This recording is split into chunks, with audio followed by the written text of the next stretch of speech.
Hey there, fellow watchers. It's that time of the week again, Born to Watch. Today we go right back where it all began, with the dynamic duo that started it all.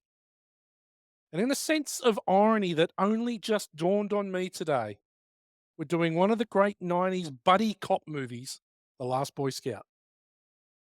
Incredibly, it's taken over 100 episodes until we've done a Tony Scott film. One of Born to Watch's favourite directors. This was a gal pick, and I've got to say, well played, sir. Good rewatch, isn't it?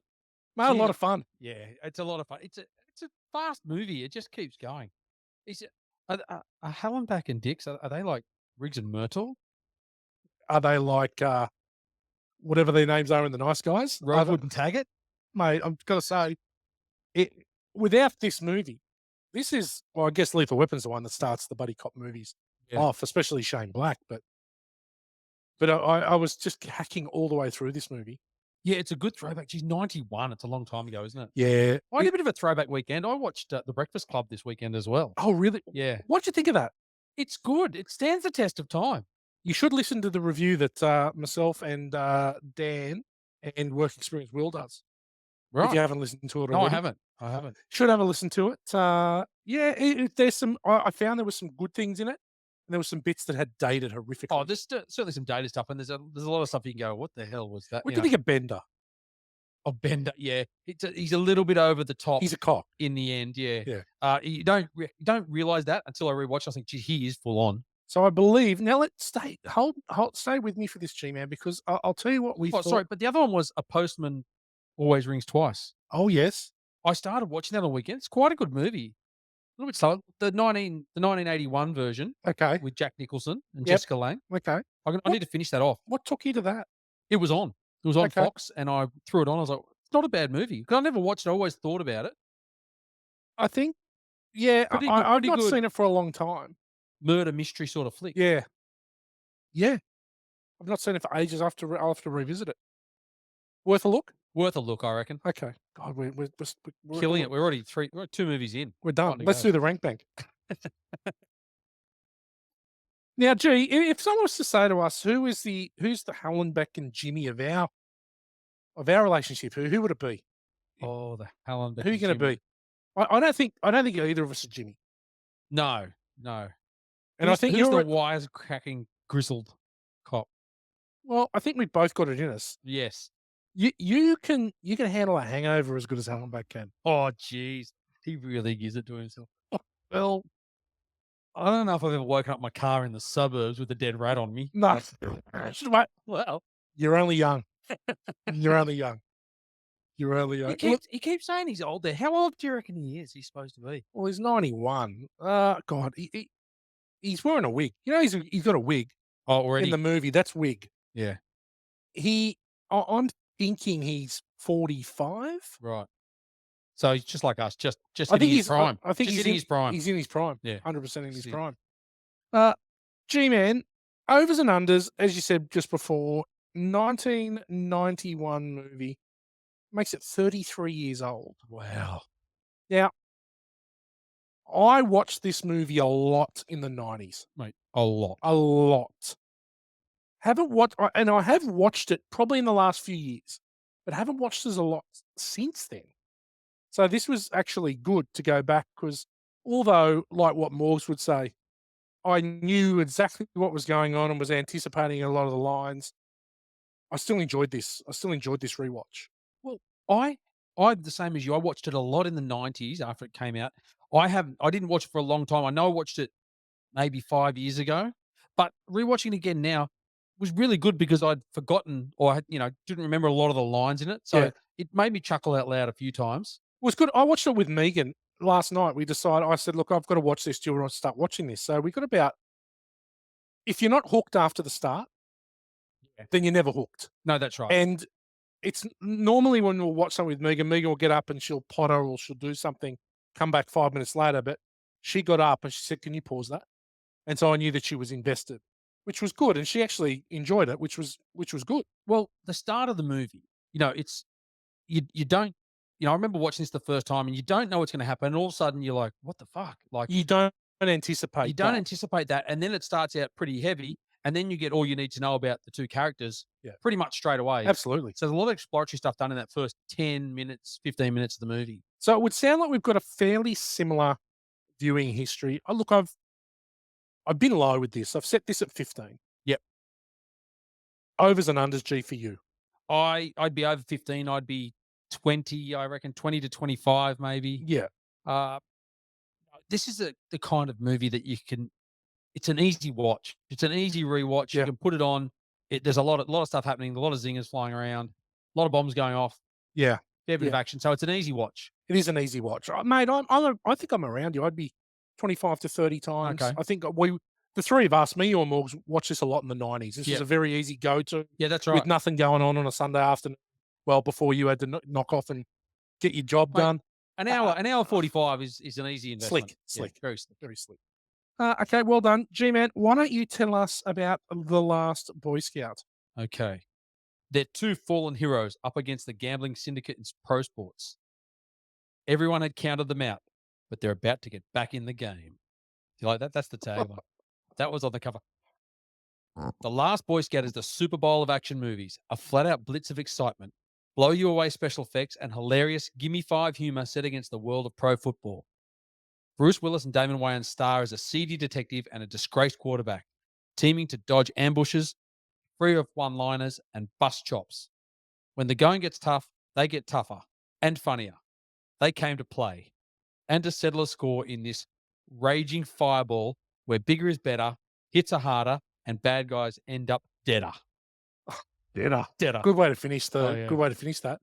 Uh, it'll be interesting because it doesn't give it's more explaining the premise of the movie rather than giving it away. The trailer's a little bit different. The trailer gives a lot of the movie away.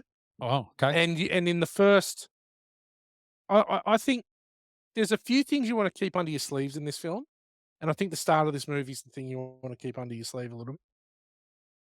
The I don't think I've watched a movie I rewatched a movie where I've thought, "This movie is just one-liner after one-liner after one-liner after one-liner." That's all the script is. Yeah.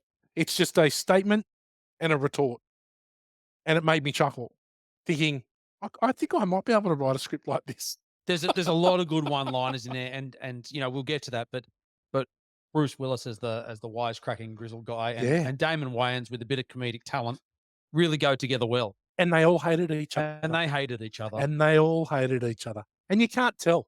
No, They that's look what I like mean. they're getting along all Their right. chemistry is quite good Yeah, throughout it. That they bounce off each other really well. yeah. Mind Anyway, you, Bruce Willis, you know, he doesn't have to smile or say too much because he's quite the character. So well, he's very charismatic. yeah, Apparently, I don't know if you've got to listen to this, but uh, the girl that plays Darian, he actually said to her, he goes, "Stop stealing the show from me. This is my movie," and she didn't know how to take that. yeah, But he was taking the piss, and I think he was a little misunderstood sometimes. Bruce Willis. yeah. I think he's a little misunderstood with a bit of ego. Oh, I think he's got a lot of ego. It's alpha male central, this movie, Oh, it is. and we'll talk a little bit about production hell later on Yeah. Okay. because this is one hell of a production. Well, there we go. Wow, you're right. That gives away a lot of. I'm going to take a bit of umbrage with that Yeah, because if you're going to go see the movie and you watch that, you've got the whole twist of the plot. I think it gives away the start, gives away Billy Cole, gives away Touch Me or Kill Ya. There's some really key points of the movie that But it gives away the whole thing that Corey was working on, yeah, right? As the girlfriend, she got a surprise for you. That's what you find out partway through the movie when they yeah, start to figure it out. So they've already given all of that away. yeah, it's So I the think first half of that movie, first 30 minutes is sort of redundant. yeah, Do I what you think say. it's a pretty poor trailer, and I think they were just hoping that the trailer would sell the movie, but it gives too much of it away. I don't think at that time you needed to. This is Bruce Willis at his peak. Yeah, this is peak. He's after After Die Hard. after Die Hard, Yep. Die Hard 2. This is he's at his peak here, and Damon Wayans is on the rise as well. Yeah. He'd been in a few movies today. Mate, he looked like he was on the rise line in the bed with Oh, he was Halle Berry. he was on I'd the be on the rise. rise. Tell you what. All right, critical thinking. IMDb rates The Last Boy Scout 7 out of 10. Pretty good rating. Yes, pretty good. It is certified rotten, 46% on the tomato meter, but a 68% audience score. Now, whilst I don't think it deserves to be 46%, and there's been movies that we have spoken about on this podcast have ranked a lot better than this and are nowhere near as good as this, I can understand why the critics may have not taken well to it. Yeah, I can see that. It's a shoot 'em up, drag 'em out, you know, Yeah, gunfighting buddy cop movie, and that's what it's designed to do. It's designed to make dollars for the super studio, right? simplistic Yeah, plot. it is. Bad guys try to hurt the good guys, and It runs on Bruce Willis and Damon Wayans. explosions ensue. Yeah, And there's a hell of a lot of explosions. but it is well done. It is a good action movie. There's plenty to do in it, plenty to see. Yeah, absolutely. Okay, a couple of reviews here. We've got a good one. Joe Berry from Empire Magazine. Oh, It's very similar to Shane Black's previous scripts, but the action and the fast and funny one liners almost make the film a 5-star must see movie in the vein of Lethal Weapon and Die Hard. yeah, It's not the same quality as Lethal Weapon and Die Hard, but it's not far away. it's not. We'll get to that because the working title of this movie was Die Die Hard. Hard. Yeah. And then they had to bring in an editor at the end because they needed to rewrite a lot of this. It got so far away from the original script that Shane Black wrote. Yeah, he was You know, blowing up. yeah, so there's a lot that changed in the in the original of this movie, what we actually got. Absolutely. Now, in saying that, if something could have been better, because this was a pretty good movie in its time. This was the highest script, purchase script Yep, in ever. Hollywood history. At the time? Yeah. 1.75, I think it was. Something like that, And yeah. then it was only like a year later, the Basic Instinct sold for Yeah, 3 that's million. right, it was, yeah. So, which we covered. Which we did cover. That was a lot of fun. Basic Instinct Great rewatch, on a plane. overs and unders. Yeah. Bad view. A bad review. Vincent Canby of the New York Times. When automobiles are not crashing, going over embankments, or being blown up, the film's favorite mode of distressing a car, someone falls atop the rotors of a helicopter in midair. The body count is high. Body count is high, but that's the whole point. It's supposed to be It's that popcorn. kind of movie. It's popcorn, It's exactly. popcorn fun. Yeah. And if Vinny C can't get that, well, of course you're not gonna like No, it. fuck off, It's Vinny it's C. it's not a, it's not an Academy Award-winning movie. Oh, no. So you got some bit of fancy here. I've Got cheap seats. Yeah. Got a fan next to me. Hey, Molly. Okay, G-Man, ordinary people. Why don't you take it away? Okay, let's go. Now, we talked about Bruce Willis. We've done Die Hard, but this, as we said, is in his prime. He'd come out of Moonlighting in '85. He'd won a Primetime Emmy for that in '87 and did Blind Date in '87. That's with Kim Basinger. That's actually Yeah. a pretty funny movie. Good movie. Die Hard '88. He was in Country with Emmett Smith in '89. Look Who's Talking. Die Hard 2 in 1990. He'd done The Bonfire of the Vanities 1990 and Hudson Hawk, another 1991 movie. Wow. We'll Uh, talk about that a little bit later. Not your favorite, I remember. It's fucking awful. Yeah. Chrissy loves it. We'll get to it in Good, the Bad. It's We'll get one to of it her in favorites. We'll get to it in Hit, Sleep, or Dud at some stage, I'm sure. I thought that might come up. Yes. Death Becomes a Striking Distance in But '93. just, I'm going to stop you there, though. Yeah. You just said Chrissy likes it. Now, Yeah. Chrissy's your wife. Yeah. Terrible taste in most things, except for men. Well, Except for men. Terrible taste in music. Like UB40. she's a '90s. She's '90s. Yeah, I get that, but UB40? She's not '80s rock like us. Come on. Speak of the devil. Ears are burning. She is. I just Along got with a the text hair? come in. Ears are burning along with the hair. Sorry, darling. Sorry. Continue. Anyway, Pulp Fiction, which we covered in '94. Die Hard with a Vengeance. Mid '90s had a good run. 12 Monkeys, The Fifth Element, The Jackal. Oh, one of the greatest scenes of all time when Jack Black gets destroyed. Yeah. Go a little left. Oh, God. It's great. I watched that not long ago. Armageddon, which is a good. It's similar to this movie. It's a good, easy flick to watch. Very easy to watch. Good parts in it. The Sixth Sense in '99. He had. Are we ever going to get to that? You've been talking about The Sixth Sense since episode 1. Yeah, we got to cover it. It's one of his critically acclaimed roles. I guess. Great movie. Yeah, Great movie. and then Tears of the Sun, which I watched only a few months ago because you put me onto it. It's a Whitey. great movie. Tears of the Sun. Fantastic. It's directed war by movie. Antoine Fuqua. Yeah. So it's got, um, Cole Hauser, Yes. Rip from Yeah, Yellowstone. Rip from Yellowstone. And it's got Monica Bellucci, and it is about the Somalian war. It is so fucking good, and no one knows about it. No, it's so underrated, Yeah. isn't it? Tears of the Sun, guys. Get on it. It's pretty brutal. It's a proper war It's movie. a proper, Proper, yeah, like African war movie. Brutality ensues. yes, and very realistic, I would say, Yeah, and a great film. Really, really good. Well done, yeah. Bruce. But, look, after that, The Expendables, 2012, and Looper, and then, he's done We'll probably leave it there. 10 movies in the last couple of Yeah. years, Look, yeah, and before he look, retired. poor Bruce, he's not well. Obviously he's suffering from that early onset dementia, essentially, and not well. And you keep hearing about the end of him. And I hope he kicks on, and I hope he stays with us for a little while, because for most of my really informative years as a movie lover, Bruce Willis was at the front and Oh, center of it. he was a great action hero. Oh, the Die Hard He was movies. he was up there. Those first 3 Die Hard movies were just all time. His movies collectively have grossed in excess of $2.5 billion. Crazy. It's crazy, isn't it? That's how big Yeah. a star he was. Yeah. Do you Um, know what's crazy? yeah. Is that Avengers Endgame has made more than his cumulative movies. Yeah, I know, but that's the power of now, Yeah, isn't it? for sure, That's the for power of sure. now. But look, a bit of sliding doors. He wasn't the first choice for this movie. Jack Nicholson was the Yeah, I first read that. choice. Yeah. Don't see it. No, don't see it. I could see, Mel Gibson Oh, it's as, definitely a as a Mel. the Definitely a Mel. wisecracking, hard-edged cop. You could really see him doing something good with this role, but I don't see Jack Nicholson for it. No. Uh, look, he was also considered for the role of Kyle Reese in The Terminator, Michael Bihn's role. Well, Now, that's early doors for him too. yep, That's before Moonlighting. Moonlight was 85, yeah, so Yeah, that was so 84. 84. Mm. Mate, I could see him doing a pretty good I think twist he'd of be that. good, Kyle Reese. Yeah. But, then we'd be deprived of, deprived of Michael Biehn, and I don't like No, that, no, I don't like that. No, because Michael Biehn is awesome. I think that he could do an admirable job. I think I it's not agree. one of those ones where you stop and think, "Oh, no, that's not a role I could see him." Agreed. He also turned down Jean-Claude Van Damme's role in Sudden Death. Well, Because he was that Die working on Hard Die and Hard with Die Hard, Vengeance. yeah, but, Die Hard in the ice hockey rink.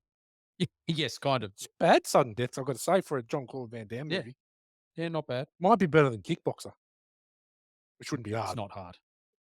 All right, let's move on. Damon Wayans. Damon Wayans.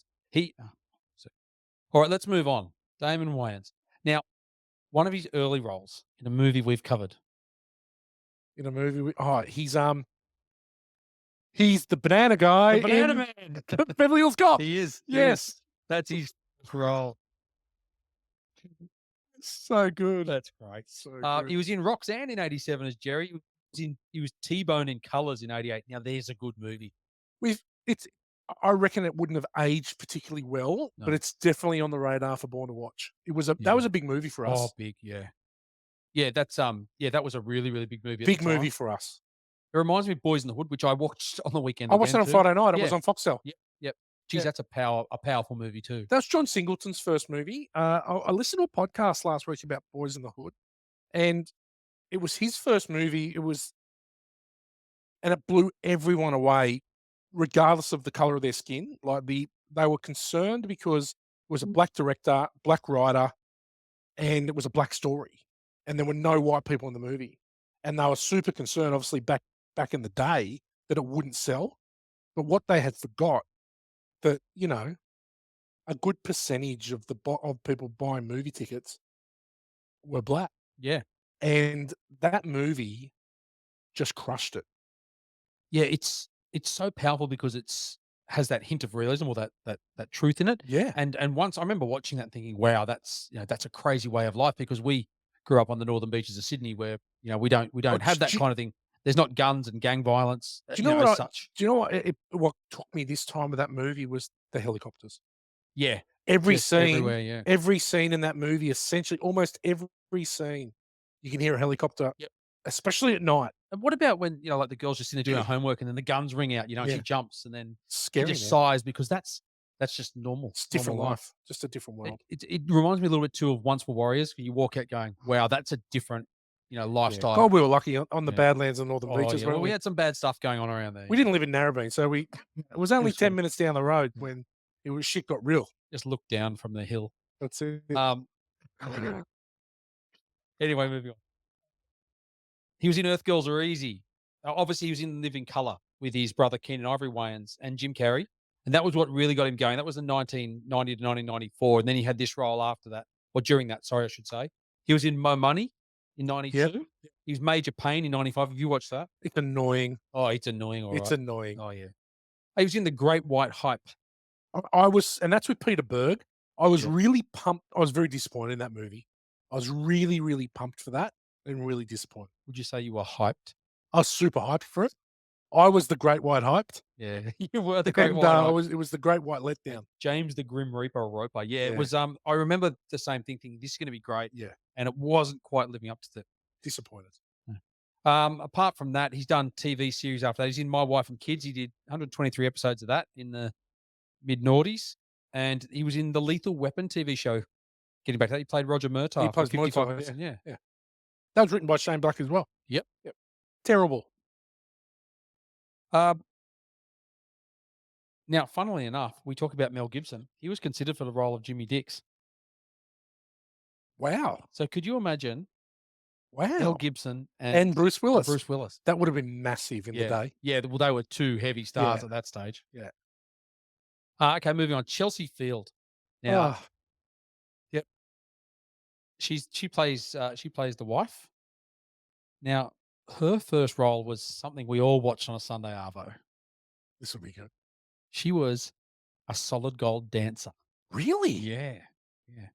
She's got a dancing background. So that was her. She's married to Scott Bakula. Yeah, she's from married to Scott Quantum Bakula Leap. from Yeah. Quantum Leap. Yep. They've been married for a long time. They got married in 2009, but they already had 2 kids by that stage. She's been with him for a long, long She's a time. great sort. She is. She's not the best sort in this movie. They don't dress her up real well in No, this they movie don't. They don't make her until out to the be. end. Yeah. Yeah. But that's I know we'll get to that. That's all part of it too. The way, they're all disheveled and the dark scenery, the Yes. Yeah. backlit scenes they all have throughout the movie. But after that, she was in 1985, she was with John Travolta and Jamie Lee Curtis in Perfect. Yes. Do you remember that? I With do. the aerobics Yeah. instructor? Yep. She's in Commando.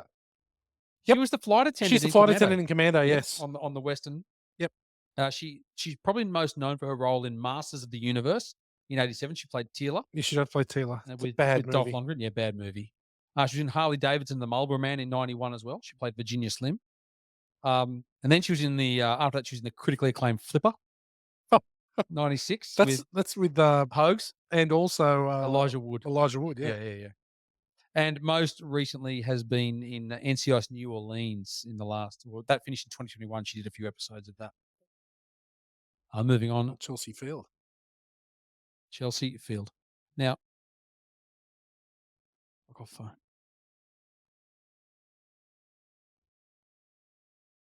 Hold on a sec.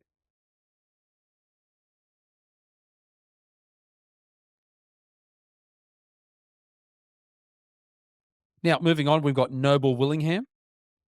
Now, he started his career. He's been in tons and tons of stuff. That's Shelley Marcone, right? Shelley Marcone. Yep. Been in heaps of movies. Great character actor in the 80s and 90s, and probably before that. But he was in Norma Ray with Sally Field and Bo Bridges in '79. He was in The Howling in '81.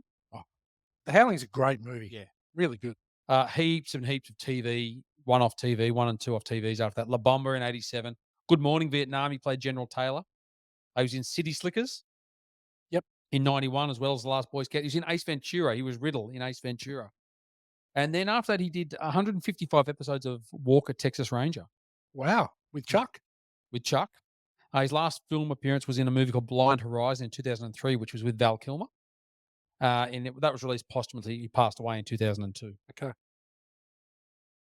And quickly, we'll move on to Danielle Harris. She played Darian in this movie. So she's well known for being in a lot of scary flicks. She was in Halloween 4. She was in Halloween 4. and Now, Halloween yeah, 5. now, Halloween 4. I don't know if you remember this, but I remember this like it was yesterday. Right. One of the many things that we would do quite often, yourself and Dan and me, was we spend the night, usually on a Friday night, at Morgs's house. Yep. And we generally sleep under the ping pong We tables play or ping pong, play ping pong and ping watch pong. movies. Watch movies, play ping pong, and Morgs would play Leisure Suit Larry Leisure Suit Larry, on yeah. his computer, And he had the and dot then matrix printer next to it. And that's right. And then and I do remember one night we hired Halloween 4, and he didn't enjoy it very much. And we were sitting on the dodgy little lounge that Dan had. There was a two-seater and a single, and you and I were on the two-seater. And he had Venetian blinds downstairs. I remember that halfway through the movie, you started just to peer out the Venetian blinds. I remember this like it was yesterday. And then I remember we went to bed, and you weren't particularly happy I having watched Halloween 4. I slightly different. I thought that the blinds were open. I asked them to be closed, which was met with that laugh. Now, I take umbrage again. I just couldn't see the TV properly at night. Yeah, I just wanted them that closed. you wanted the glare. Yeah, it was It's all glare. about the glare. It was the nighttime Yeah, glare. yeah. It was the glare from Captain Caveman's lit up roof below on the valley. But yeah, she was in Halloween 4 and 5 in 88, 89. She was in Marked for Death with Steven Seagal in 1990. Okay. Free Willy, She 93. does a heap of horror movies. Yeah, she was in Halloween in the Yeah. 2007 version of Halloween. She was in Once Upon a Time in Hollywood. Did you know that? She played Angel. Well, she must be one of the Yeah, she's one of the girls. one of the girls, No, I yeah. didn't. I read that. I saw that, but I was like, oh, I Yeah. didn't recognize her. No, I didn't either. But I think she's the head girl, when he gets back Okay. when he comes back to the compound. We'll have to keep an eye out when we do Yeah. Once Upon a Time in Hollywood. But yeah. Okay, that'll do. Others just quickly. We had Chelsea Ross as Senator Baynard. Again, We've covered him recently in Basic Instinct, and also he was in Major League. We had Halle Berry, of course. is this her first movie? Yeah. Yeah, be very close to her first She role. is so incredibly beautiful. Oh, unbelievable. When she goes and does her dance, With the blonde wig on. oh, Yeah. and she's got stars on her boobs. Yeah. Oh my God. Yeah. Yeah, this was early on for her. She's great. Because I think she'd done Boomerang before it. She may I have. think Boomerang came out before it, I think. But if it's not, then this was first and then Boomerang's next. Just check on that, Yeah, Gmail. it must be close.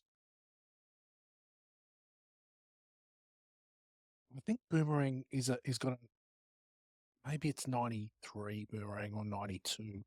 Boomerang. She was in a different world. Jungle Fever. The Last Boy Scout in 91. Yeah. Boomerang was 92. There we go. So she's in this and then she's in Boomerang where she plays a greater part. So this was really her first real. Yeah, she'd done a little bit of TV. Yeah. She'd been in a different world, an episode here. She'd done a couple of smaller roles, but this was probably the Now, first big role. funny story, watching it last night with Megan, and we're watching it, and Megan goes, God, that girl looks like Halle Berry. And I go, it is Halle Berry. Darling. A young Halle Berry. Very young, very beautiful.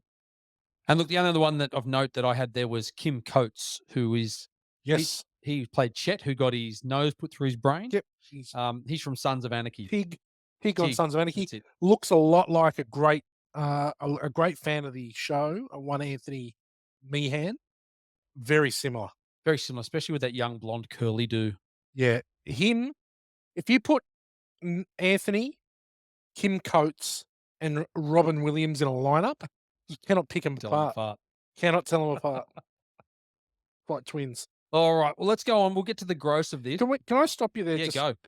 I'd like to touch on Tony Scott just quickly because he is an absolute superstar director.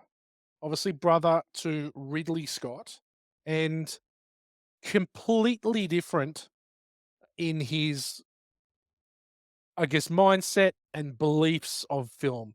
But a biography which is incredible. I just want to just go through a couple of his movies just with Tony Scott, just to show you just how good this fucking guy was. Obviously started really the big one in 86, Top Gun.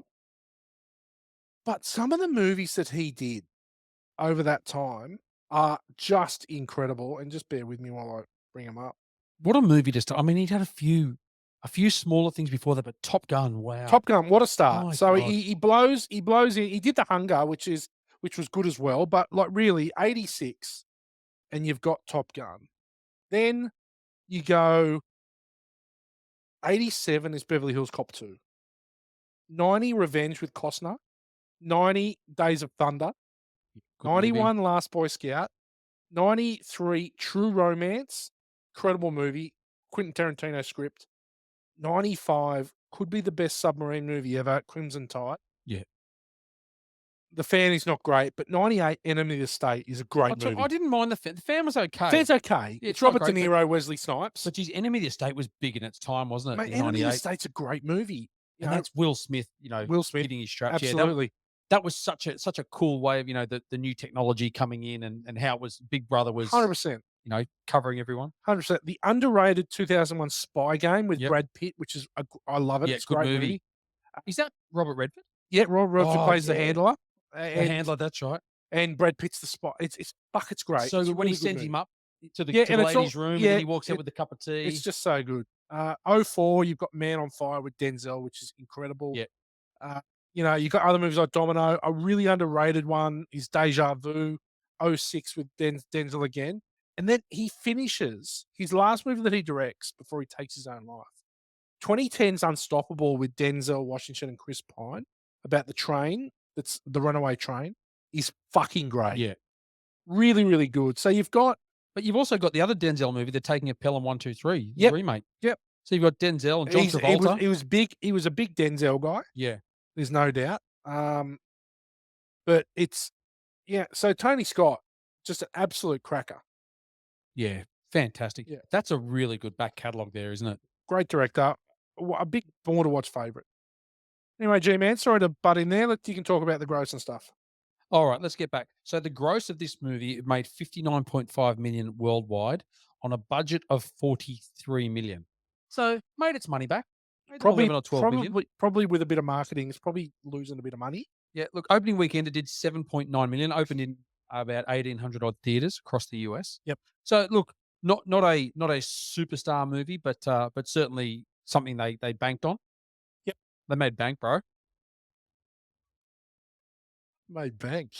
Like that. So let's get in. So that year, 91, I mean, the one of the greatest movies of all time, The Silence of the Lambs, was the Yeah. first horror film to win Best Picture. It was the third film to win the big five major categories for Best Picture, Best Director, Best Lead Acting Performances, and Screenwriting. Yep. The only other two movies to do that were 1934's It Happened One Night and 1975's One Flew Over the Cuckoo Nest. So that's pretty massive. As we said, Anthony Hopkins and Jodie Foster, Best Actor and Actress, respectively. It's one of the great movies ever made, Silence Oh, of the Lambs. awesome. Jack Palance in City Slickers for Best Supporting, and Mercedes Rule in The Fisher King for Best Supporting Actress. Right.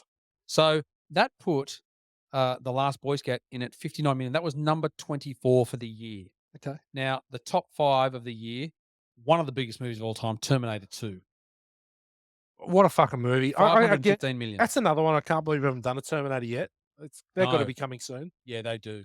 I remember wagging school with Dan and another mate who shall remain nameless. Go and see that. King. Hoyt's cinemas down at Ringham Mall.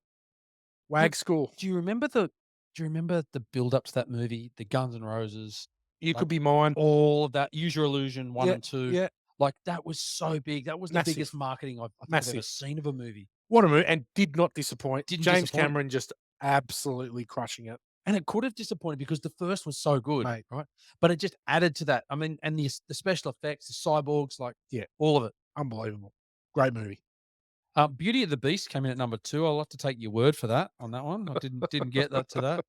Well, you've only got boys. Certainly didn't wag school to see that one. No. Robin Hood, Prince of Thieves at number 3. Okay, let's just park that for a little bit. I had that in my 5 guilty pleasures, Robin Hood, Prince of Thieves. Yeah. I'm pretty sure I did. I actually really like it, and Do it's you?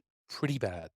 I watched part of it not long ago. It was on, and I flicked Yeah. it on, and I was watching for a little bit. And I was like, yeah, I don't know. Yeah, I really like it. It was one of those movies that it was one of those ones I could very just easily go back to. Yeah. and watch, and I don't know why. Something gelled with me. Has it got Christian Slater? Is Got that the Christian yeah, Christian Slater, Slater. yeah, Morgan Freeman, it That's right, Morgan Freeman's in it as well. Alan Rickman in a great He was the performance as the sheriff? sheriff of Yeah, Nottingham, yeah. and also Michael Alan Rickman's Wincott. awesome in everything he does. Also Michael Wincott, who plays the sheriff's offsider, the baddie, who was the guy out of The Crow and also in Alien Resurrection, Michael Wincott. You'd know him. And it's there's something about it. You And just like it. I don't know. The song is terrible. Mary Elizabeth Mastrantonio Yep. plays Maid Marian. Yeah, it's something about it. Something about it. Michael Wincott. Wincott? Wincott, yeah. You know his head. He's in Oh, heaps of yeah, I stuff. know who He's a you mean. Yeah, character yeah, yeah, actor. yeah. I got you. I Yeah, got you. yeah. I got you. Yeah, so look, then Hook at number 4. Now, Hook. Hook's not my kind of movie, but anything Robin Williams is Yeah, it's not great. It's not one of Spielberg's best. no. Right. And then Silence of the Lambs came in at number 5 on the money list, 275 million. Yeah, I talked about it in the podcast we did, but I remember seeing that at Colroy Cinemas, and distinctly remember the basement scene when the lights are out and he's got the green goggles Yeah. on and he's hunting it down. Unbelievable. The tension. That whole movie, unbelievable, Fuck, yeah. great movie. The way they just held off what was Well, happening I and might watch that tonight. you couldn't figure it out. Yeah. And when you did, it's so Yeah, gruesome. it's so well done. And coming behind that, was number 6, JFK. One of my favorites.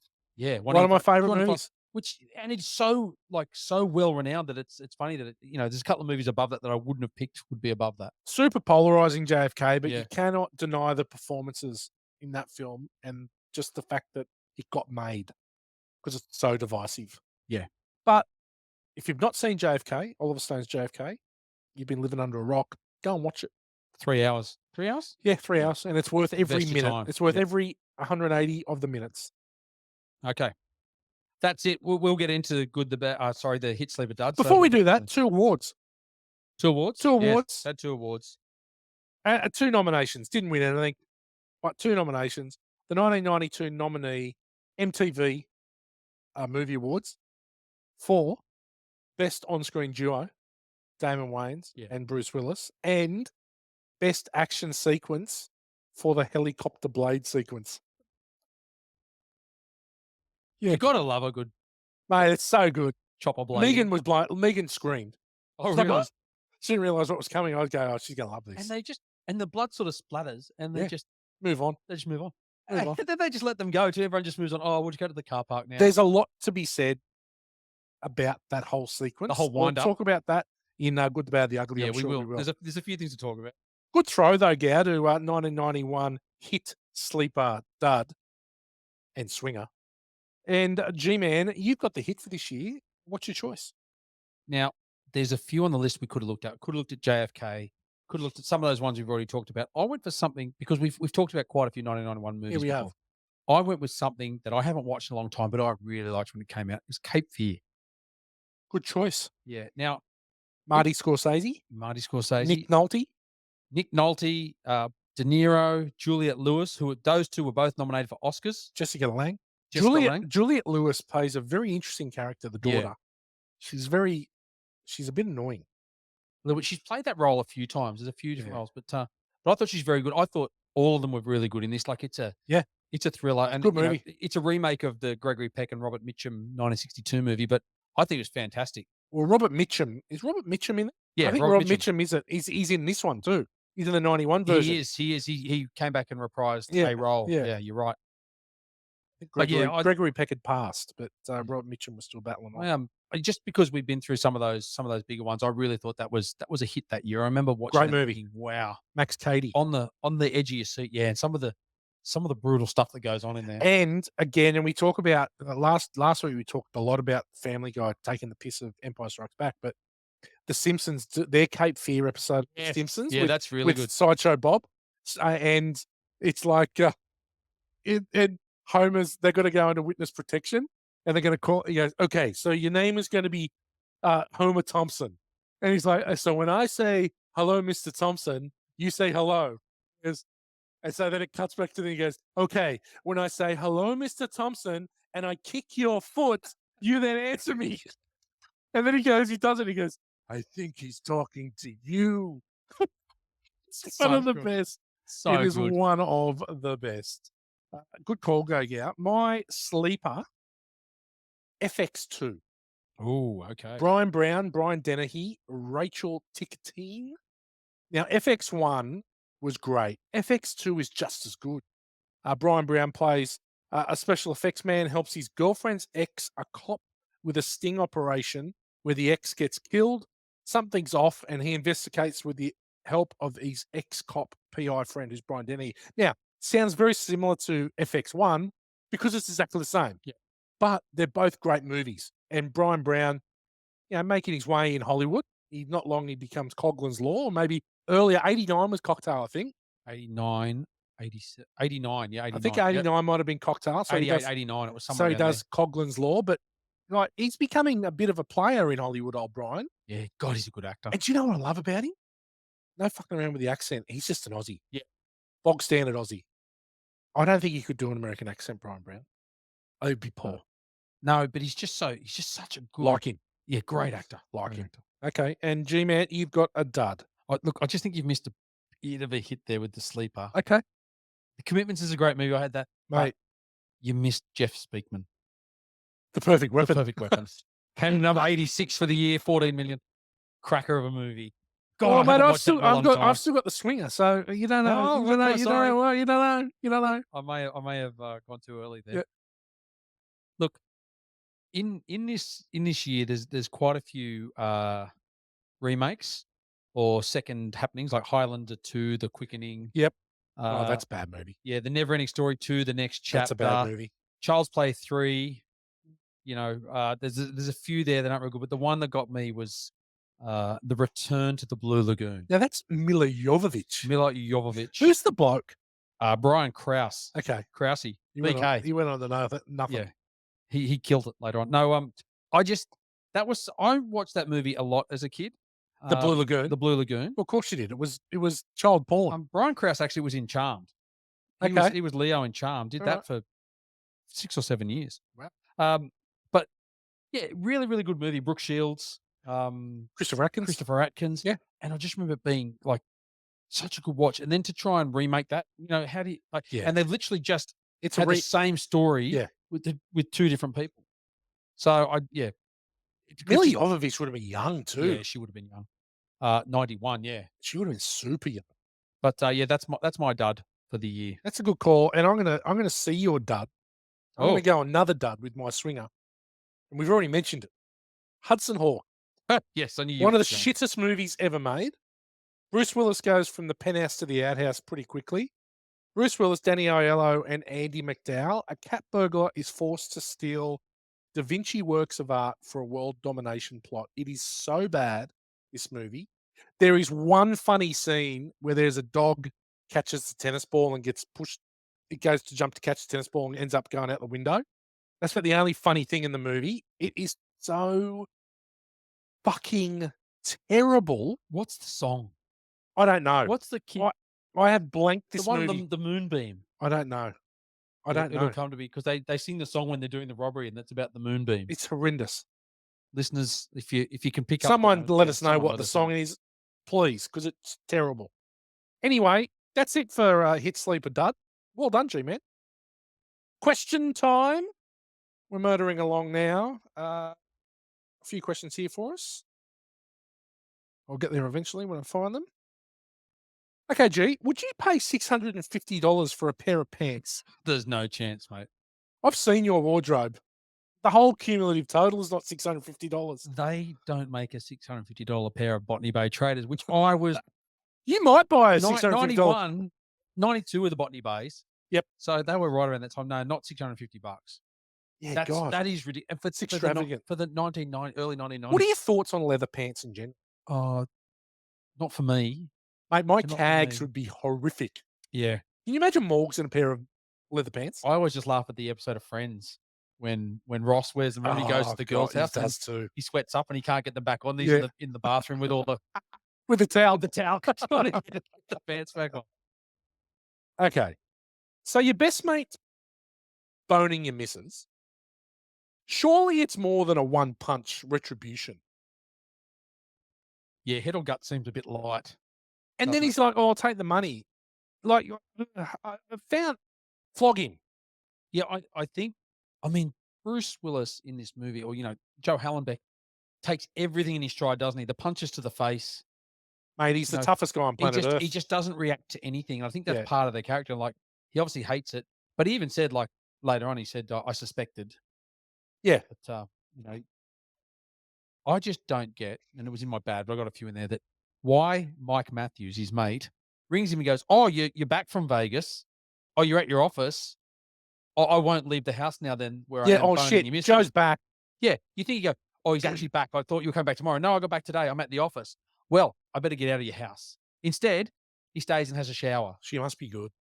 Oh, mate, he had to get out of there.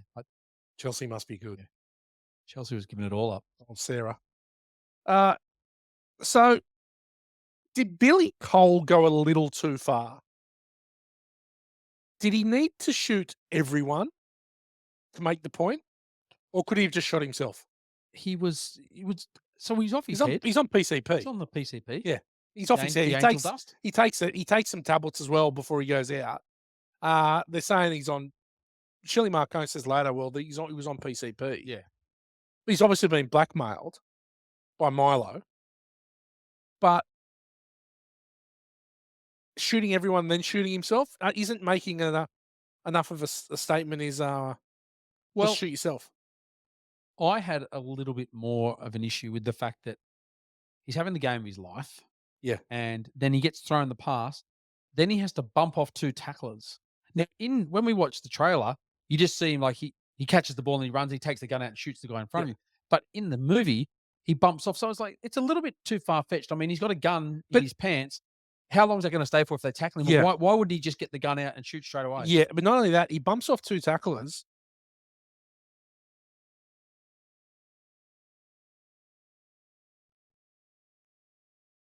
Is that outside? That's it. It shouldn't. He bumps off 2 tacklers. How many fucking defenders are on this team? Yeah, I know. That's the thing. He shoots 3 people. He bumps off one, bumps off two, and then So there's 5 yeah. people in the backfield? Yeah, and none of them are getting near him. All of a sudden, he gets the gun out and shoots them. Yeah, Yeah. it was a bit odd. Yeah. I think he didn't need to shoot the people to make his point. That's for Look, sure. another I had in my bad, but I'll mention here because we're talking about this is why does Milo ring him and say you need to score more points? Now, Yes. why wouldn't it be the other way around? Why wouldn't he be wanting him to lose the game? Because he can't influence the winning of the game more than he can influence the losing of the game. Right? Correct. Correct. So why would he ring him and go, "You better start scoring touchdowns"? Correct. It's wrong. Yeah. Do you You know think you who say, "Mate, you got to throw this. The money's on the other team." I've got this and listen to this, but I'm gonna use it now. Do you know who Billy Cole was? Tell us. Billy Blanks, the guy that developed Tybo. Oh, really? Remember him? He was Oh, big in the no. 90s, Tybo. Yeah, it was. Tybo Yeah. was massive. Yeah. So that was him, Billy Wasn't Blanks. Dana White a Tybo instructor? Oh, no, he was boxer. He was Morgs. Dana White was a boxer instructor before he ran the UFC. Okay. Joe's constant setups are a little too blatant. Surely the cops see that. They see through that. So everything to set Joe up just seems to be they shoot the cop after he's already been to the police. They blow the guy up. The cops don't go, he's not that dumb. Yeah, when they shoot the guy and then throw the gun out the window, I'm like, oh, they get like with his fingerprints all over it. He's gonna drive off and Yeah. leave his gun there. Like, Yeah. yeah, It just seemed a little too blatant and unbelievable. it was a bit too much. Yeah. Okay, last question. Does this movie have a better ending if when Sarah asks for forgiveness, Joe looks at her and says, head or gut? He'd already just used a head or gut though, so I guess they got that in. But he still, do you yeah, think, head or gut, and then it head or cuts, gut, yeah. so we don't know what the outcome Yeah, is. yeah. I did look. I find it funny that he sort of uses the lines back on her. She sort of says no, shake the head, and then she feels a bit down about it. Yeah. Says lines, but yes, that would have been funny. Yeah. Well, it would have been a way better ending. Okay. Born to watch OnlyFans. We had the perp's been back. She's back and she's back with a vengeance. She is back. She's back with a vengeance, and we love that because she went missing for a little bit. She had a bit going on, but she's back. We love having the perp back, and she was all over this. And when she reached out to say straight away, look, what's the movie going to be? Because we left them hanging, like Empire We did. Strikes Back. Yeah. We left them hanging. So she reached out, as to did Strangles, and said, look, what's the movie going to be? And I told them both within 2.5 hours, they both written back going, great rewatch, really enjoyed this. That was awesome. So they're all over it. So welcome back, Burp. Strangles, we know it's great you're watching the movies as soon as you know what they are. We still need you to do some fucking music for the kick-ass credit songs. Yeah, we really need some help there. We do. But good to have you back, Perps. Yeah. Had a fair bit of interaction And on the interwebs. we have. It's been nice. And look, we haven't spruiked this for a little bit. Homework again this week, people. Share this to 2 or 3 of your friends.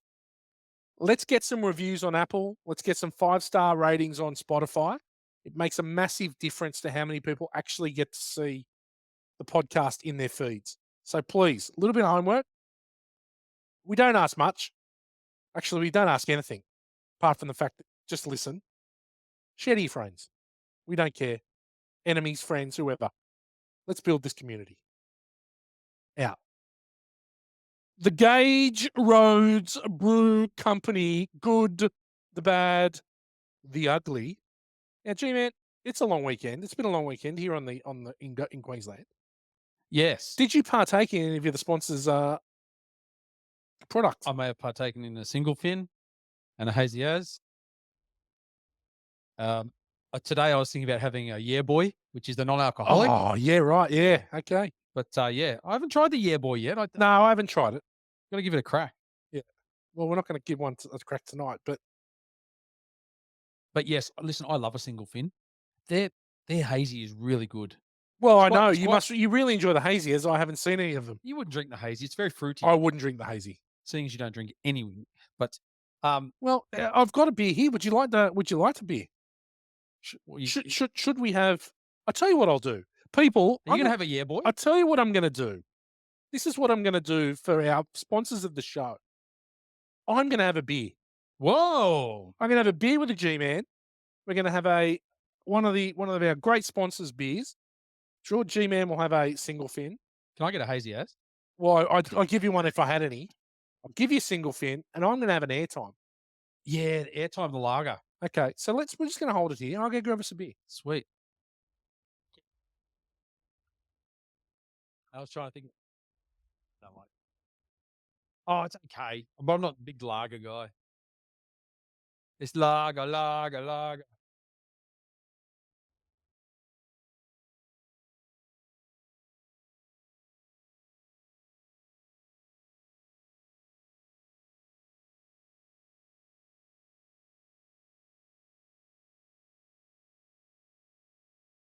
Hey, Molsky, you're very comfortable there, aren't you?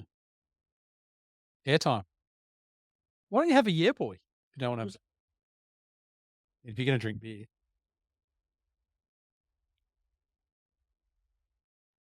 Pepsi Schnapps. Okay, here we go, G-Man. Let's crack my airtime low carb lager, My single fin. your single fin. Here we go. Oh, Cheers. yes. There we go. Doesn't happen very often, people. You heard it here first. I said, God damn. That's really good. I feel like Singo with Hawkey.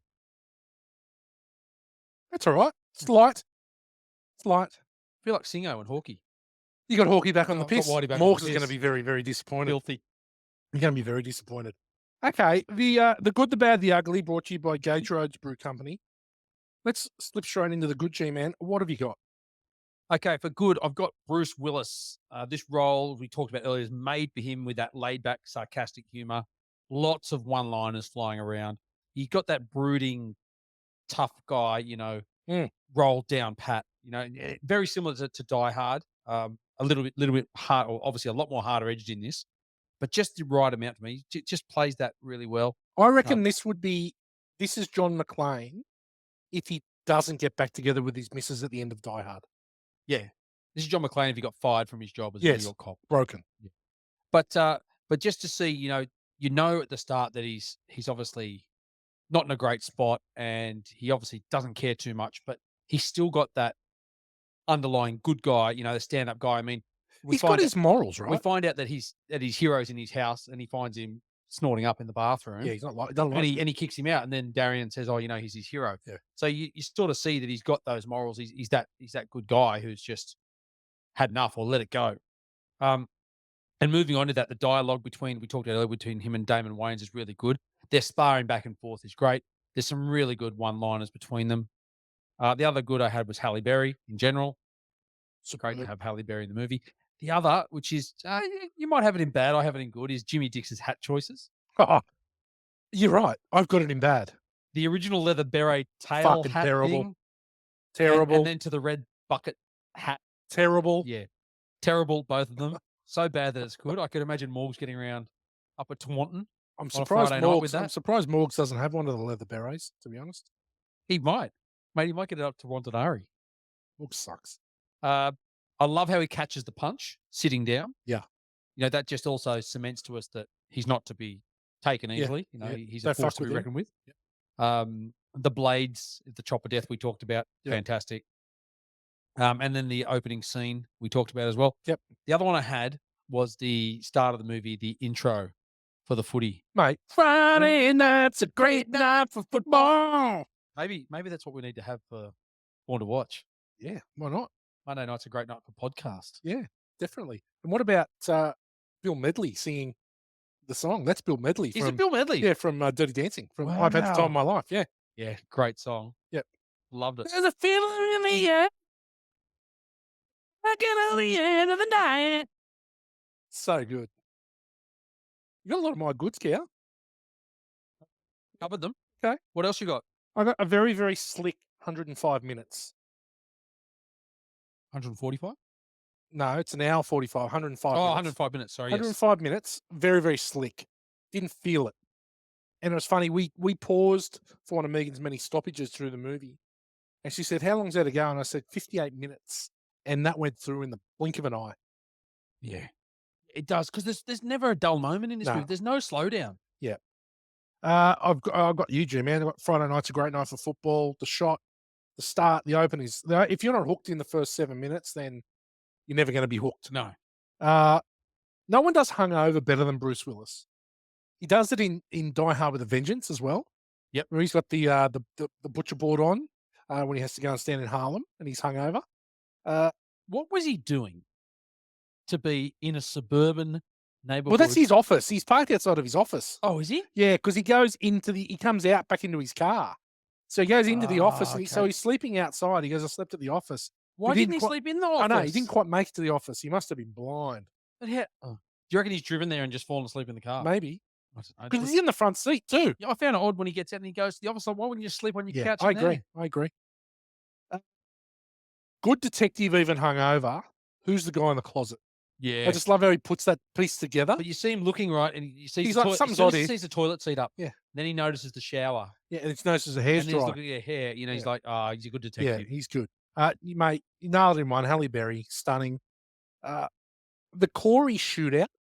So you think, oh, they're gonna blow her up. You think that's how it's because there's already been a explosion. I think maybe there hasn't. You're thinking, well, they're gonna get her. How are they gonna get her? Oh, it was just a massive takedown on the street. Wasn't Yeah, it? Like and then so machine she gets gun. she gets out of the car. But none of that. It was like for me, it was the finer details. Like she gets shot. There's blood all over the hood. It was real fun. But then the police turn up, and not often we always talk in the episodes about where are the cops. Yeah. And there's actually an overabundance of police in this movie. They turn up, and it's good that they turn up. If there's a shootout in the middle of fucking LA, cops are going to be there pretty quickly. Yeah, especially with machine guns. Yeah, they're going to be there pretty quickly. That was full on. Yeah, it was. So when they turn up to the house, when Jimmy and Joe turn up to the house, Darian's watching Lethal Weapon, Yes. right? And I love that. I thought that's really good. That's like, It's the scene with Al Young. yeah, it's a bit of Shane Blackism there. Bit of crossover. That's it. I loved the signing of the card, and then to the daughter of the last Boy Scout. Yeah. I love, and it's so corny, but I cack every time the title of the movie is in the movie, and so that made me chuckle. The whole movie just one liners. Like there's not a, it's not very deep. It's No. extremely shallow, this movie. But just the constant one-liners, it's hard not to go a minute without having some form of a chuckle or a laugh. Yeah. Um, Touch Me, I'll Kill Ya. Yeah. That is awesome because he does, even though it's impossible for it to happen. He does, and that's what But the thing that he says it, and then he takes the next punch too, yeah, and he just doesn't react again. yeah, Like, you think you get hit once, and he's gonna get hit, and he's gonna stand up, and he goes, "No," takes it again, knowing it's coming. he's good. They all know There's it's a lot coming. of blood. Yeah. He'd be in a lot of pain. I'll tell you And the other thing, sorry, going back to your when he writes The Last Boy Scout, the end, when they're walking off together and talking, and he said, "What do I do if I'm a PI?" And he says, "You always be prepared." yeah, Yeah, that's the Boy Scout motto, yeah, be yeah, prepared, yeah. yeah, there we go. Quite good. And obviously the chopper blades are awesome. And that's all I've got for good. Bad, G-Man, take it away. Okay.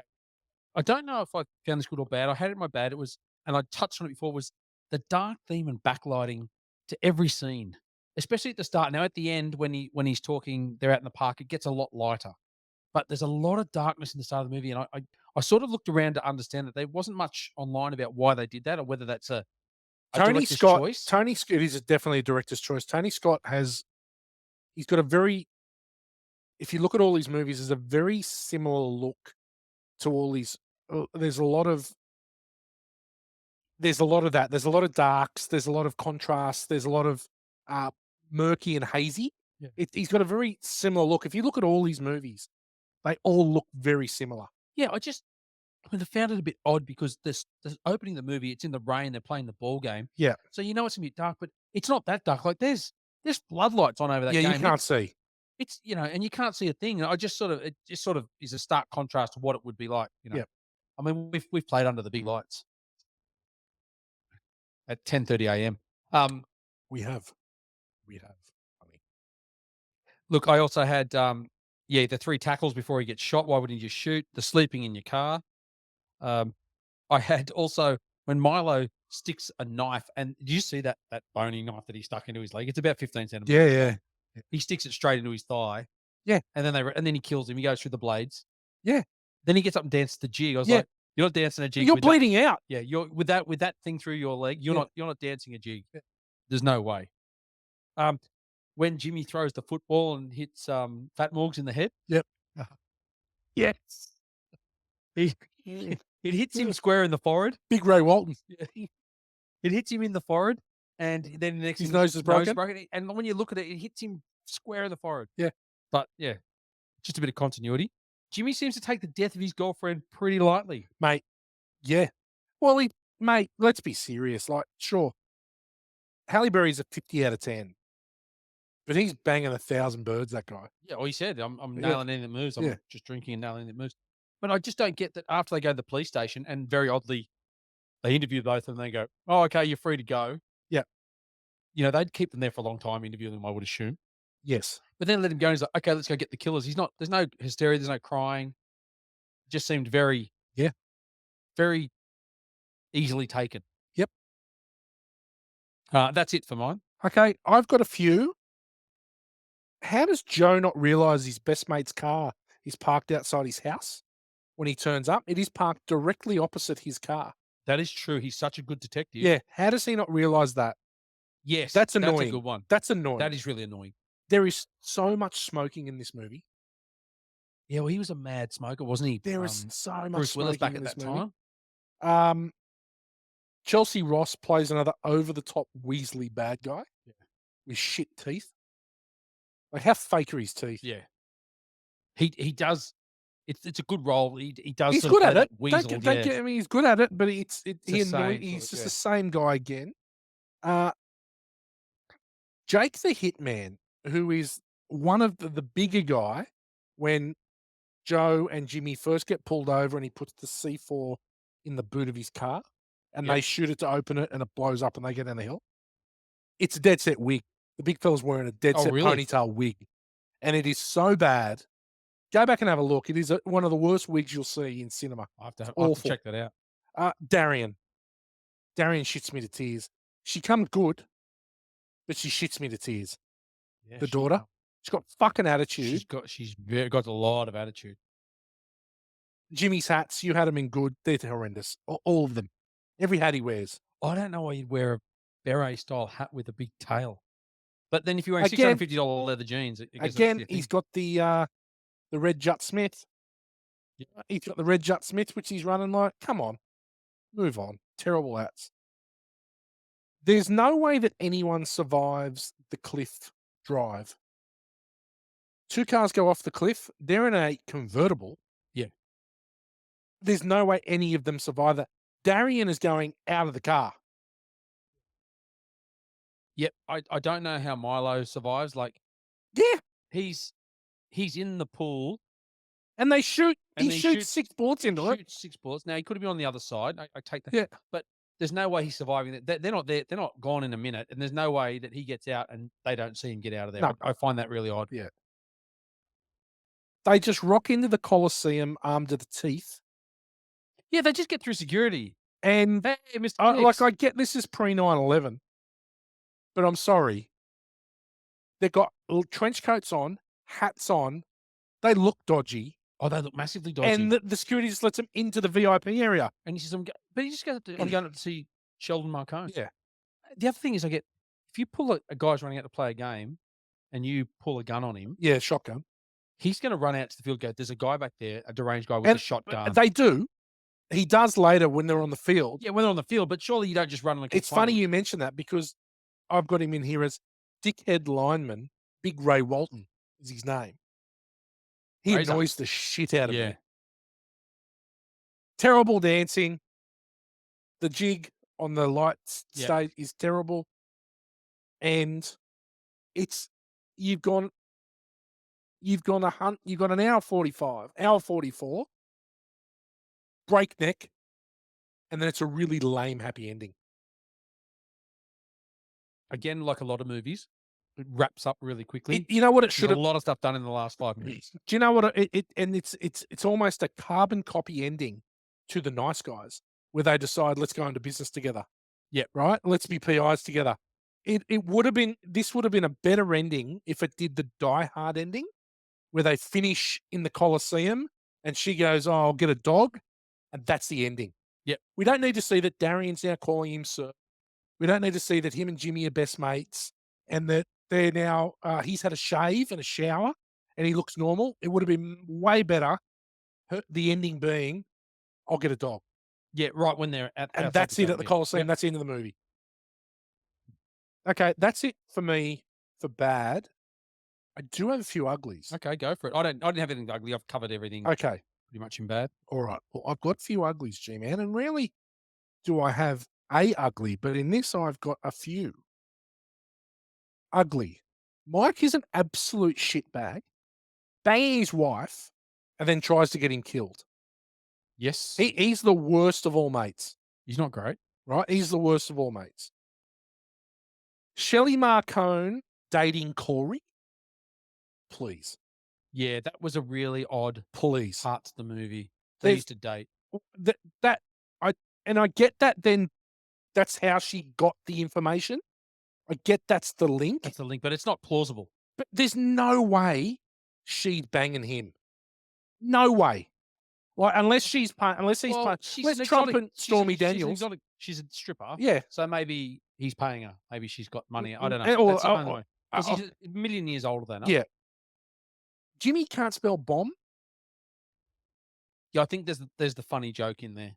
You know, bomb means that God. in whatever it was, Portuguese or whatever. Wow. Yeah, it was a bit of lame. Very Okay, lame. so I don't know if you may have this and listen to this, but I'm going to do this in ugly. The production. Hated by everyone involved making this movie, even the extras. Right? Too many alpha males. Willis, Silver, Wayans, and Scott. Willis and Silver changed the script. Black blows up. Script is nothing like the original. Actually, way less violent than the original. And this movie's pretty violent. Wayans blows up. His character's getting diminished. He's got nothing to work with. Tony Scott blows up, wanted to quit because Joel Silver because he's such a wanker. Subsequently, Tony Scott creates the character of Lee Donowitz in True Romance as a direct reflection of Joel Silver. Extras revolted on one day of the production and tried to fight the assistant director. Tony Scott walked off the set and refused to be involved in the editing of the film. Commonly known by all that worked on it as some of the worst days of their lives. And then you end up with the end result, which is a pretty good movie. Yeah, and as we said before, it was they brought in a guy to rewrite a lot of it Yeah. because it got so far off, and it still ended up pretty good. Silver named it one of the worst 3 experiences of his life, Yeah, anyone involved says the same thing. and Willis said, "I'll never work with Silver again." Yeah. Like, they all parted Well, ways. they Tony pay Scott and Silver parted ways. so so obviously Joel Silver, produced Die Hard. They paid him out to get him out of Die Hard, Joel Silver. He Yeah. only did the first 2 Die Hards and then he was gone. I Yeah, think he became an executive producer, but had no creative, involvement in the films at all. yeah. He was a nightmare. Anyway, that's it for Ugly. So, just so, like, the film was supposed to have a darker tone and have more violence, Yeah. and it's already I mean, there's a lot of bombs, I know there's a lot of Milo was excitement. supposed to kill a family. Yeah, I know. Like, it was There was pretty heavy. all sorts of stuff going on, and he Yeah. was gonna be a snuff film guy as Yeah. well, like, there was all sorts of bad stuff going on, but I think it's bad enough. Yeah, I agree. I think for all the shit that went on, it's pretty incredible that this is the end product, which is pretty good fun. Okay, quick fire. Say hello to my little friend, seen or scenes that have passed over into pop culture. Head or gut. Head or gut? Touch me or kill you? Touch me, I'll kill you. I head or gut. I know M. Head always likes to say that. Head or gut? Head It's or a gut's joke. a good Head or one. gut. Head or gut. I'll accept it. I guess, maybe not these days, but back in that time, back in the '90s, Yeah, you'd say that to people, like, as a joke, someone did something, you go, "Head or gut?" yeah, I agree. And I remember people saying to me all the time. Now, the Burt Young Award for the biggest dick character. Now, there's a few to choose from here. Yeah, I've got one. Go for it. It's a little left field, but I'm gonna go with Jimmy Dix as a candidate. Mhm. Now, at this stage, he's got the beautiful Halle Berry. Corey is his girlfriend. He said, "I'm just drinking a lot and sleeping with everything that moves." And then when he hears she's in a bit of trouble, he plays the, "Hey, I'm the tough I'm guy." the tough guy. He tries to fight. He goes over to being the tough boyfriend, tries to fight Joe, gets his punch stopped by a guy sitting down and sits down. So, and then when she goes outside and he says, "I'll just take you home." There's some creep, following me now, and he probably doesn't think it's that bad. He doesn't know what's going on. But then he says, "Get in your car and I'll follow you home." Now, wouldn't you just go, "Well, I'll get in your car with you"? Yeah. And then as soon as they drive out on the road, he loses her. So he's done all this stuff, and then instead of what, and she says, "Can we wait for Joe?" And he goes, "No, no, I can look after you." Good argument. I like it.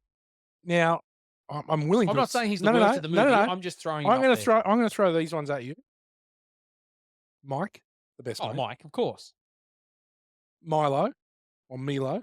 Yeah, but he's a bad guy. He's the bad guy. So that's hard Chet. 'cause Chet. yeah, Chet's dick. yeah, Chet is a dick. Senator Baynard, and we'll get to him later on. Darian. Yep. Darian has a moments, but I think that's family Yep. issues. So Dickhead lineman Big Ray Walton. yeah, he's terrible. But I've got to say, Gow, I'm accepting your argument. Jimmy Dix is the Jimmy Dix of the movie. Quite a dicks. He is. He is. Okay, Olivia Newton-John Cartwheel Bad Athletic Prowess Award, named after the awful cartwheel at the pep rally that Sandy does in Greece. Who you got? Oh, I don't know. There's a couple of bad tacklers in that first scene. Yeah. Can't Well, put a bloke on the ground. I'm going to stick with dickhead lineman Big Ray Walton hobbling after Jimmy with the cops. Yeah. Now, he's supposed to be an NFL player, and the guy can't run. He's like, Yeah. he's got the hobble on.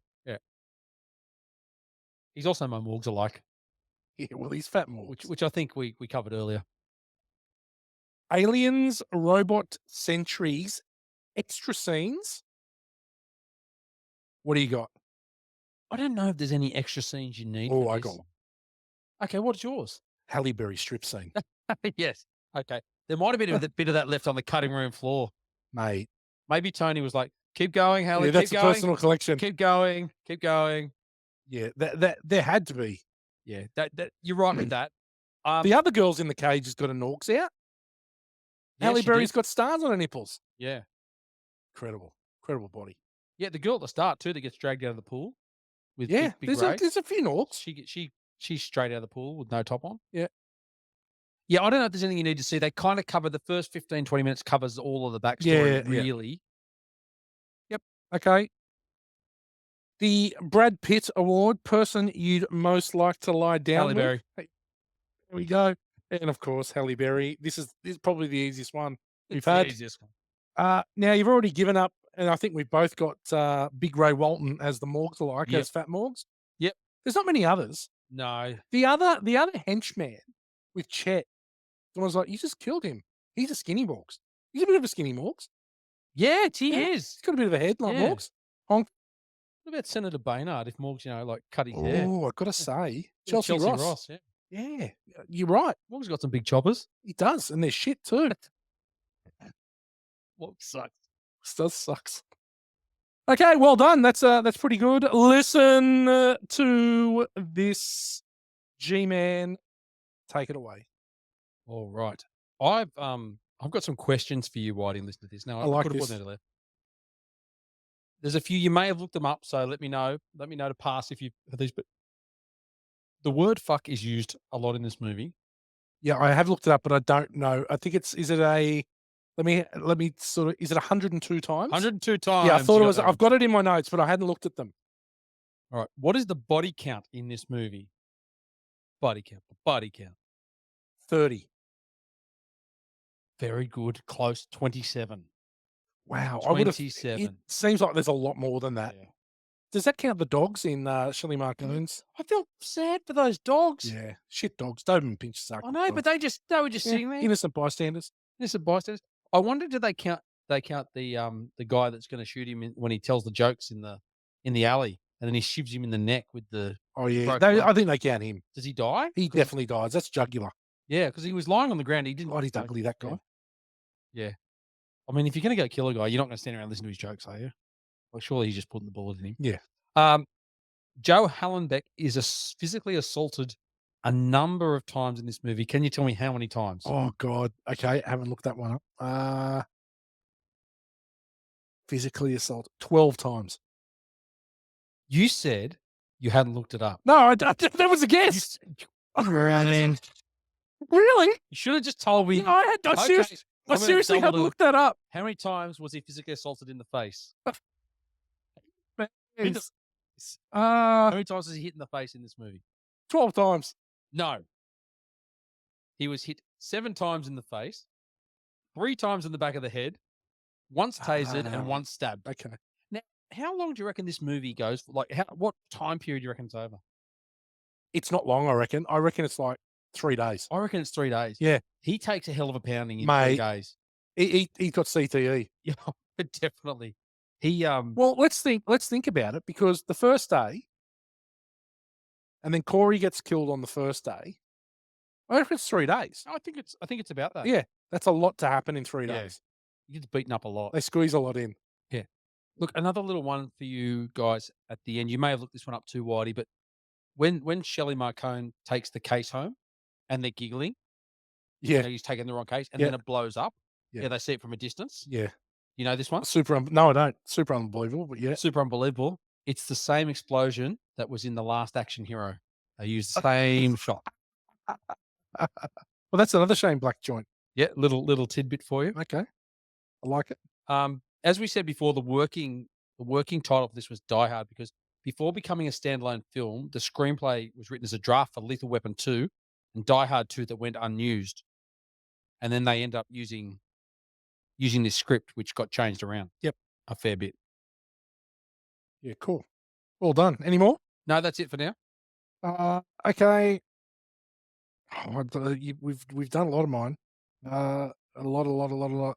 Okay, the movie was filmed in 72 days, which is 3 weeks and 51 days. Nice work. For those that have been with us for a long time. I was always going to do that one myself, but I Yeah. let it slide this Yeah. week. So in the movie, Joe Hallenbeck kills a man by driving the man's nose into his brain using an upward hand thrust to the bottom of the man's nose. This is impossible. The nose is made of cartilage, not bone. Even if the nose were bone, there is no way it would penetrate the skull. The man would definitely suffer a broken nose, but would not die. Now, I've had my nose broken a few times. A few times. You've had yours done. I've had it a couple of times, yeah. Yeah, you can't push that bone up into the brain. But No. I do remember thinking that going, wow, maybe that's like a crossover thing because people used to go, oh, if you just do that, Yeah, the palm up, you can put your nose into someone's brain. yeah. Well, let's hope we never find Yeah, out. no, I don't think it's going to happen. Look, that's about it. We've covered heaps. I got one good one for you though. Like it. Billy Cole's last words, "Ain't life a bitch," Yeah. on the field before he committed suicide. That was originally going to be, "I'm going to Disneyland." Now, "I'm going to Disneyland" is apparently something that Super Bowl winners say, like after they Yep. won, it's, "I'm going And to so Disneyland." and the NBA, like, Michael Jordan said it when they won their first Yeah, championship, him and Scottie Pippen were going to Disneyland. It was a thing that when they'd win the championship, say they would go to Disneyland, yeah. yeah. So that's what he was going to say when he got shot. They Yeah. changed it. I think Ain't Life a Bitch is better. Yep. And look, the other one was Tony Scott wanted Grace Jones to play the part of Corey. Yeah, don't like it. No, I don't like it, but the producers didn't like it either, Yeah, and they cast Halle Berry they did well. very, very well. Hats off. Okay, quotables. G-Man. There's a million. Oh, there's a million. And you know what? I'll tell you what, pick your favorite. We all know head or gut. I did like, we're being beaten up by the inventor of Scrabble. That was funny. That was funny. That's That funny. made me laugh out loud. Yep. Best arm in the National League. Remember that, you fat son of a bitch. Yep. When he hits Fat Morgs in the face. It's a good one. Water is wet. Sky is blue. Women have secrets. Who gives a fuck? There's a heap more. There's so many more. Okay, probably my favorite, and it's O'Shane Black. Uh, it's not quotes so much; it's passages or Yep. retorts. So,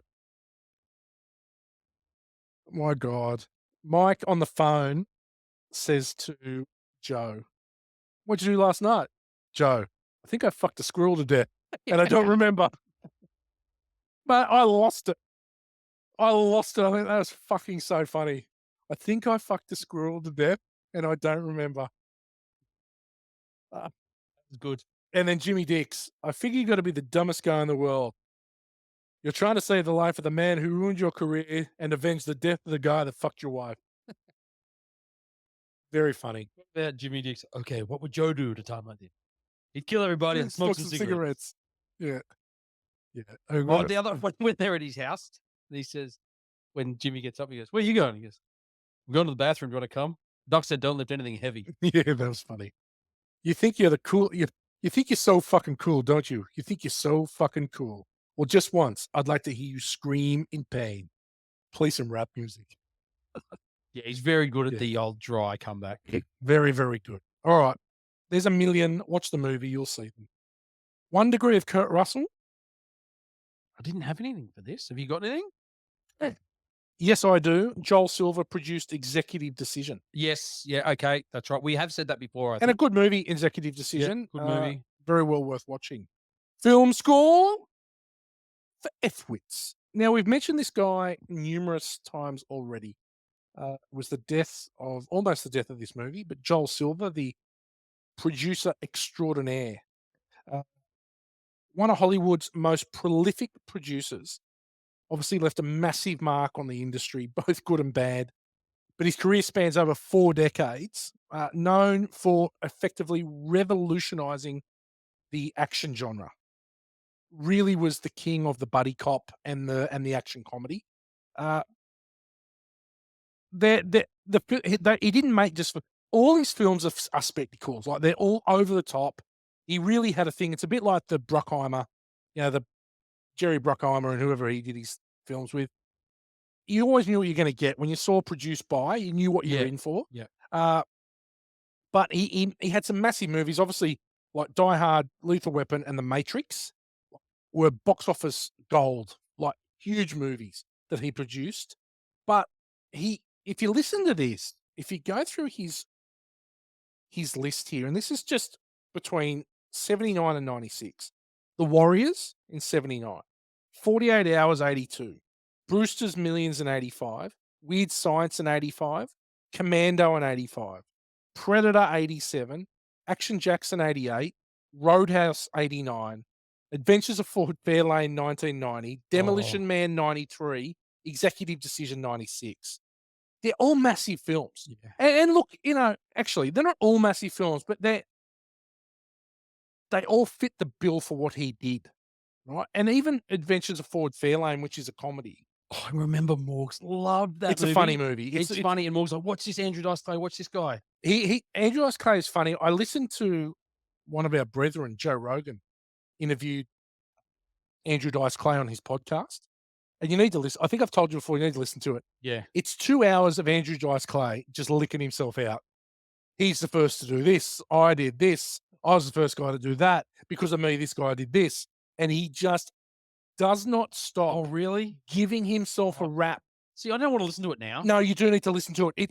It's really interesting. Okay. It's really interesting, Yeah. and it's actually funny, but it's not like it's not that quick fire. Everything he did, he's the first to do it, Right. and maybe he was. And Joe Rogan raps him. Obviously, Joe Rogan's a comic himself, so he's got a massive rap on. Yeah. But Well, obviously Joe Rogan's doing well, isn't he? He's got an up and coming podcast. up and coming. It's Yeah. just behind us in the Yeah, rankings. I think he's creeping up there. I don't know if he'll get that high, but He's nearly good luck there. to you, Joe. We're waiting for Spotify to buy us for 100 million, and then we'll probably be never heard from again. Uh, Obviously, Joel Silver, super controversial, uh, not just because of the movies that he made, but his volatile nature on set. Yeah. And this movie's the perfect example of it. He came in like a hurricane and just tried to tear everything down. Super aggressive. He obviously wouldn't make it in today's woke culture. He'd be booted out. But in the 80s and 90s, it was just the way things were done. Uh, Obviously, a super polarizing figure. He had a reputation for his movies going over budgets, and he would effectively each of his movies were a massive gamble because he'd go over budget. He'd yeah, everything he did was a risk, and most of them paid off. Do you think that's why they let him do it? They're like, because he thought, "I've done this. He put a hundred I've percent, made these big movies. a I can do hundred this." percent. And look, I think that, and it's definitely because his success 100% outweighed the risks. Uh, so people debated Joel Silver's quality versus quantity for ages, but you can't diminish the uh, the quality of some of his work Yeah. is just fucking amazing. The yeah, just looking at the list we just spoke of there, but uh, character Les Grossman, played by Tom Cruise in the movie Tropic Thunder, is a parody of Silver. Also, some things that people may not know. On August 19, 2015, Silver's 28-year-old assistant, Carmel Musgrove, drowned in a lagoon while working on vacation with Silver and his family in Bora Bora. Later in 2017, Musgrove's family sued Silver and his assistant, Martin Herold, arguing the latter had provided her with cocaine, which, along with alcohol consumption and exhaustion, alleged contributed to her death. Silver was exonerated in February 21 by a Los Angeles judge. So it took 4 years for that Wow. civil action to come against him. Obviously, no doubt it had a massive impact on pop culture. Some of the movies that we loved forever that Yeah. he had an impact on, and obviously he made some incredible films. Like, you just think of that three with Die Hard, Lethal Weapon, and The Matrix. Three movies we've covered here on Born to Watch already. So whilst he was a polarizing figure and people either loved him or hated him, I'm going to give Joel Silver a pass here because he's made some pretty good fucking movies. But I'm telling you, I wouldn't want to work for him. No, I'm not sure to work for him. Look, his record as a producer or someone involved in movies is really, really good. But yeah, I'm not sure he's the type of guy you may want Nah, to work with. And I think this ended the road for quite a few big names for sure. in '91. Well, that's it for film school. A bit shorter. That's what happens. Bit shorter. What's happened when Dan's not involved? Yeah. Did you ever go to Real Pongy, Joel Silver? Probably. Kick-ass credit song. G-Man, you are on the mic. What have you got? I've put something together here. We've talked about the buddies. They weren't buddies to begin with. We're not sure if they're going to make it through, but this is a song called Joe and Dix. Like it? Like it already. All right, here we go. Let's hope we can keep this in tune for the whole song. You got this, yeah. Sleeping in his car, he's a bit of a bum, but as a PI, he's anything but dumb. Arriving home, he knows a bit of smut. which means that Mike gets head or gut. Jimmy's on the drink, nailing anything that moves. Done for gambling, got a point to prove. When his girl Corey gets taken down, Jimmy wants to torch the whole damn town. He don't know what to do. It's help he'll need. Sorry. That was so good, though. Let me start again, because let me start again. Okay. Here we go. Joe and Dix. Sleeping in his car, he's a bit of a bum. But as a PI, he's anything but dumb. Arriving home, he knows a bit of smut, which means that Mike gets the head or gut. Jimmy's on the drink now, and anything that moves. Done for gambling, got a point to prove. When his girl, Corey, gets taken down, Jimmy wants to torch the whole damn town. He don't know what to do. You're so close, Cow. I've got the wrong. I'll start from there. All right. Is that all right? Yeah, I can cut it. Yeah. He don't know what to do. It's help he'll need. Joseph doesn't care. He doesn't agree. But when he sees Corey was on the track, it's been that he wants to get back.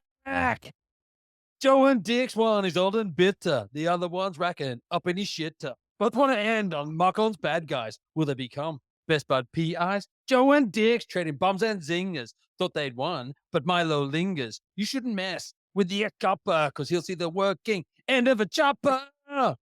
Joe and Dick started off the wrong way, but in the end, they saved the whole day. A jock and a cop whose lives were numb. Now both good guys. And then some. Oh, G-Man. That's really good. That was really, really good. Yes. Covers most of the movie. Does. Mate, you're very good at them, Gow. You're the underrated kick-ass guy. Kick-ass. Kick-ass. You're the underrated kick-ass guy. Now, Morgs will always say that don't want to read my tombstone. He always brings don't want to read my Yeah, tombstone he loved up. that. That was his original That was the one. first one. That was the very Yeah. first kick-ass. But look, Dan, we've left them behind. We've left it behind. We're up in the ante. It's a good song, but then Damo comes out with some crackers. Damo, there is no doubt that Damo is the songbird of a generation when it Yeah. comes to kick-ass credit songs. He, Pull My Leash is definitely. Pull My Leash and PSOS times 8. Yeah, PSOS. Yeah. Yeah, God, that was a good one. You consider skills. Love that. Still, I find myself singing that as I walk down the street sometimes. All right. I do. I sing it walking down the street. Star of the show, G-Man. Who you got? Yeah, look, we've gone through a lot of this. Tony Scott, awesome. Joel Silver, awesome. I'm going to go with Bruce Willis. Yeah, I think that he pulls the whole movie together. The back and forth with him and Wayans is great. They bounce off each other, so that has a lot to do with it. But I think this role is obviously meant for him. It's the wisecracking, bad old cop, and I'm going to give it to Bruce Willis. It's Bruce Willis's movie. He's the star of it's the his show vehicle for sure. for sure. It doesn't work. It probably Mel Gibson could play Joe Hallenbeck. There's no doubt. There's probably a couple of people that could, but Bruce Willis crushes it. No one does hungover better than Bruce Willis. Okay, we'll move into the rank bank. You didn't star of the show. I said Bruce Willis. It's not yours. Okay, sorry. Bruce Willis is my star of the show. We'll move into the rank bank. Got a few options here. Be interesting to see what you think, G-Man. Oh. I haven't set up Gmail. Yeah, okay, let's go. What options do you have? Okay, I've got car bombs, Mm-hmm. slimy best mates, explosive hand puppets, dead squirrels, $1,000,000 arms, forced spa blowjobs, jigs, rapey politicians, nightmare productions, game day suicides. I like 9 Nightmare Productions or Head or Guts. It's got to be head or guts. Yeah. Good call, G-Man. All right, well, let's just slide straight into this. And how many head or guts are you going to give The Last Boy Scout? Look, as you said earlier, great rewatch. This is something that I will definitely watch again because if it comes on, if it's on, you can watch it. If you put it on, it's a good action movie. There's a lot of funny bits in it. I haven't watched it for a long time apart from this rewatch, so it's something that I haven't, overdosed on. So I thought it was a good rewatch. I'm going to give it 3.75. Good score, yeah. Well, there's something special happens when we sit on this couch together, Gow, and we do podcasts. Special. I'm giving The Last Boy Scout 3.75 Oh, heads I or like guts. it. I like it. Good call. I think this is a lot of fun. It's definitely not condoed. Uh, it shall be watched again. In fact, both of us suggested my nearly 18-year-old son go and watch this now to be right up his alley. It's a good movie. It's a lot of fun. I think 7.5 is a good rating for it. It's not a Yeah, masterpiece, I but think that's right. I mean, it's good. I thought about giving it a 4, but I'm not sure. I really liked it, but I'm not sure it's up there with some of the other things I've given yeah, 4s to. yeah, yeah. Although, Beverly Hills Cop up there, Crocodile Dundee. Yeah, look, it's yeah, probably not quite there for me with those, but it's definitely a good movie. Where's it rank in the rank back, G-Man? All right, 3.75 head or guts. Now that brings us into a tie with Stripes, 3.75 son of bitch shits. Um, it's in a tie with Galaxy Quest, Oh, yeah. Grabthar's Hammers. Yeah, good To movie. take your word on that, and 3.75 Sandwich Slaps. Still my favorite. We did laugh about that with Oh Stripes. god. Yeah, Vacation. So it's right below 3.81 Hickeys from Kaniki with Grease, and it's above 3.68 Franks and Beans. So there's something about Mary.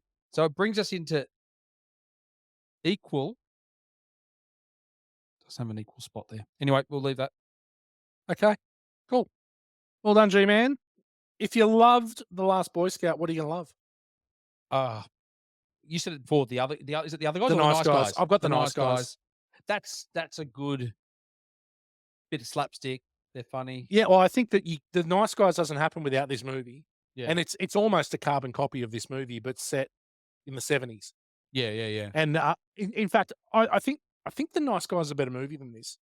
Yeah. There's more depth to it. There's more depth to The Nice Guys there's more depth to The Nice Guys than what there is here, but again, that's my suggestion as well. Good call, The Nice Guys. Yeah. What about the other guys in saying that? Oh, with Will Ferrell. Will Ferrell That's and funny. Mark Wahlberg. That's That's funny. funny. I love the scene when they go back to his It's house. the best. It's great. It's the best. She's awesome in it too. Yeah. What's She's her name? incredible. I forget what her name is. I can't think of it. Yeah, she's great in that scene when they're sitting around having dinner. But yeah, so they're the two I'd go with. Yep. Very good. Very good. That's it. Another episode in the rear view. G-Man, it wasn't as daunting as what we thought. Two of us, we can No, like- smashed it. it's like riding a bike. It's like riding a bike. Next week, we've got something special. Damo's having another week off. It's the original trio. Now, I'm going to give you a line from this movie. You probably already know what we're doing, but you like this. Put the bunny back in the box. Do you know what movie it is? Put Bonnie back in The bunny. box. Put the bunny back in the box. Oh God, what is that? Cyrus the Virus. Oh gosh, Con Air. That's it. Oh, wow. Bunny back in. Now, Yeah. Jeez. Cameron Poe. Cameron Poe, good call, Gal. Nick Cage, right in a run for him. A massive run Yeah. for Nick Cage. This is when he could get away with wearing the long hair too. He was Their such a big hair star. extensions, terrible hair extensions. Con Air is criminally underrated. Yeah, it's good. This is a fun movie, a good premise, having 12 of the worst criminals on the planet on the one plane and one good guy. Mate, Steve Buscemi is Yeah. just creepy. Creepy. But John Got the Malkovich is great. whole world. Yeah. John Malkovich is great. John Malkovich is awesome. Good movie. Very funny. John Cusack's in it as well. Will be a lot of fun. That'll be a good one to review. I'm looking forward to that. Yeah, that'll be fun. Good fun rewatch. Again, I haven't seen it for a little while. Saw it a lot when it first came out. It's one of Adam Grant Goober's favorite movies. Because it was a big blockbuster when it came out, For wasn't sure, it? Like it was yeah. massive. Talking about Nick Cage, it was at his Well, he was killing peak it. of The his Rock, powers. Yeah. The Rock, after leaving Las Vegas when he won the Best Actor and he Yeah. just got God, that's a good movie. yeah. It's So hardcore, but it is hardcore. Elizabeth Shue. Till next week, G-Man. It's been fun. Well done. all right, great. Thanks for having me. Speak to you all later. Thank you, people. Do your homework. Con Air. Bye for now.